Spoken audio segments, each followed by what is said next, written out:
안녕하십니까, 강동원 변호사입니다. 이번에는 이제 기업법무 Q&A 하나 더 말씀드리려고 하는데요.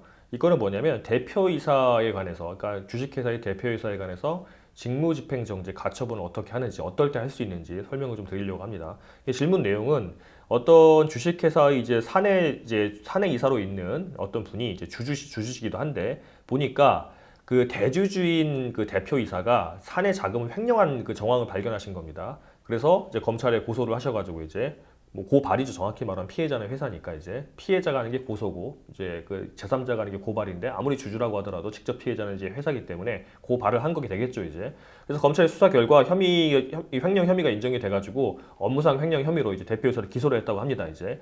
근데 그럼에도 불구하고 아직 기소가 나고 이제 뭐 판결 난 게 아니니까 이 대표이사가 자기를 고발한 그 주주를 막 이사 해임을 시도하는 등 하면서 이제 회사를 정상적으로 운영하지 않고 또 계속 자금도 빼가려고 하고 한다고 합니다. 그럼 이제 회사 입장에서는 대표이사를 이제 회사의 존립을 이제 해를 가하는 대표이사를 업무에서 배제시켜야 될 거 아닙니까? 이럴 때 어떻게 해야 되냐라고 물어보셨는데, 원칙적으로 이제 대표이사가 뭐 업무상 횡령이나 뭐 배임 등으로 회사에 해를 끼치는 경우에는 해당 주주가 대표이사 상대로 이사 해임 청구서를 제기할 수가 있습니다. 당신이 내가 주인으로 있는 회사를 이제 해를 끼쳤으니까 그 대표이사 하지 말고 나가라, 이렇게 청구할 수가 있는 거예요. 이제 할 수 있는데, 소송이라고 하는 게 6개월, 1년씩 걸리죠. 경우에 따라서 2년, 3년 걸리기도 합니다. 그러면 그 사이에 이 대표이사가 회사 돈 다 빼가지고 빼돌려버리면 어떻게 해요? 그럼 이 회사의 주주나 아니면 회사에 대한 채권자나 거래처, 고객 같은 경우는 손해를 많이 볼 수 있을 거 아닙니까? 그래서 빨리 업무에서 배제할 수 있는 제도가 있습니다. 그건 가처분이에요. 가처분.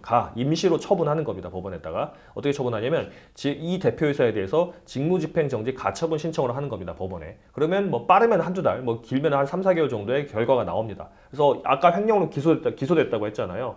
그러면 우리나라에서 형사사건에 이제 유죄 판결이 나오는 경우는 90몇 프로입니다. 거의 이제 기소가 되면 이제 특수한 상황이 아닌 이상 유죄가 나온다고 보고, 그러면 기소가 됐다고 한다면 그 사람이 횡령을 저질렀을 가능성이 매우 높은 거잖아요. 그럼 그 공소장을 가지고 대표이사 상대로 이제 변호사 찾아가셔가지고 이제 이 회사에서 직무집행을 정지해달라고 가처분 신청하게 되면 법원이 가처분을 내려줍니다. 그러면 가처분 받게 되면 그 대표이사는 직무에서 이제 배제가 되는 거죠. 그러면 대표이사가 아닌 이사가 이제 다른 이제 이사가 대표할 수 있게 되는 거, 경우에 따라서는 이제 임시로 이제 대표이사 뽑아가지고 할 수도 있게 되는 거고 하는 거니까, 이때는 빨리 직무집행정지 가처분 신청하셔가지고 배제할 수가 있습니다. 그래서 이런 정황이 있을 때는 일단 고발해가지고 기소가 되면 하는 것도 있지만, 고발해서 기소하면 그것도 몇 달씩 걸려요 이제. 그러니까 그 횡령된 정황을 찾아가지고 아직 기소가 되지 않는다고 하더라도 바로 이제 직무집행정지 신청 가처분 신청할 수도 있는 거니까 이제 변호사 도움 받으셔가지고 진행하시면 될 것 같습니다.